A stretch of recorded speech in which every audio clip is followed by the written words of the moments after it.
Service कॅटेगरीमध्ये येणारे अनेक नवखे उद्योजक उद्यम आधार सर्टिफिकेट काढताना गैरसमजातून ट्रेडिंग कॅटेगरीमध्ये रजिस्टर करतात आणि सरकारच्या अनेक योजनांपासून डिस्क्वालिफाईड होतात.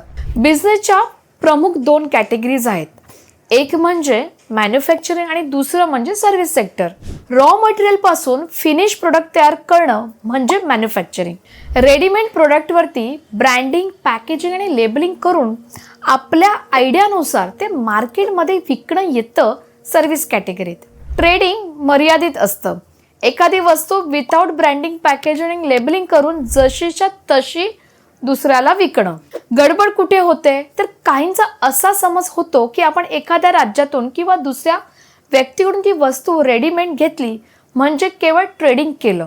मग ते उद्यम आधार सर्टिफिकेट काढताना ट्रेडिंग कॅटेगरीत स्वतःची नोंदणी करतात. पण जेव्हा रेडीमेड वस्तू घेऊन तुम्ही ती स्वतः ब्रँडिंग करून विकता तेव्हा तुम्ही सर्व्हिस कॅटेगरीत मोडता.